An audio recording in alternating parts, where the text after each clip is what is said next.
శ్రీరామ జన్మభూమి అయిన అయోధ్యలోని రామాలయంలో రాళ్ళ విగ్రహ ప్రతిష్ట 22 జనవరి 2024న జరగబోతుంది. అయితే ఈ రామాలయం గురించి తెలుసుకోవాల్సిన కొన్ని అద్భుతమైన విశేషాలు అవేంటో తెలుసుకునే ముందు మన ఛానల్ ని లైక్ చేసి సబ్స్క్రైబ్ చేయండి. అయోధ్య రామాలయ నిర్మాణంలో ఇనుము సిమెంట్ లేకుండా రాళ్లను ఉపయోగించి గుడిని కట్టారు. దీనివల్ల ప్రకృతిలో ఎన్ని వైపరీత్యాలు వచ్చినా చెక్కు చెదరకుండా ఉంటుంది.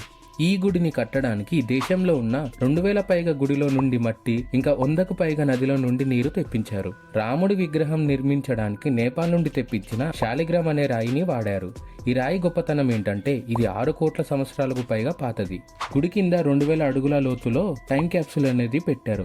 ఆ టైం క్యాప్సూల్లో అయోధ్య రాముడి చరిత్ర రాసి ఉంటుంది. ఇలా చేయడానికి కారణం భవిష్యత్తులో కూడా అక్కడ అయోధ్య రామ మందిరం నిర్మాణం జరిగిందని తెలియజేయడానికి.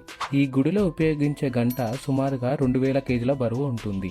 ఈ గంటను తయారు చేయడానికి అష్టధత్తుని వాడారు.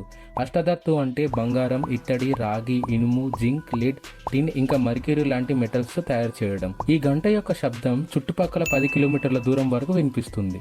ఈ గుడిలో మనకు టేకు చెక్క ఇంకా బంగారంతో చేసిన 44 తలుపులు ఇంకా 392 స్తంభాలు ఉంటాయి. ఈ గుడి చుట్టూ 4 మూలల్లో 4 గుడ్లను కట్టారు. ఆ గుడ్లలో శివుడు, వినాయకుడు, సూర్యదేవుడు ఇంకా భగవతి దేవి ఉంటారు. ఈ గుడి 380 అడుగుల పొడవు, 250 అడుగుల వెడల్పు ఇంకా 161 అడుగుల ఎత్తుతో మొత్తం 2.77 ఎకరాల్లో నిర్మించారు. ఈ గుడిలో మనకి 5 మండపాలు ఉంటాయి. అవేంటంటే నిత్య మండపం, రంగ మండపం, సభా మండపం, ప్రార్థన మండపం, కీర్తన మండపం. ఈ గుడిని నిర్మించడానికి మన ప్రభుత్వం లార్సెన్ అండ్ టర్బో ఎల్ఎన్టీ అనే పెద్ద సంస్థకి అప్పచెప్పింది. సో ఇలాంటి మరెన్నో ఇన్ఫర్మేటివ్ వీడియోస్ కోసం మా ఛానల్ని లైక్ చేసి సబ్స్క్రైబ్ చేయండి.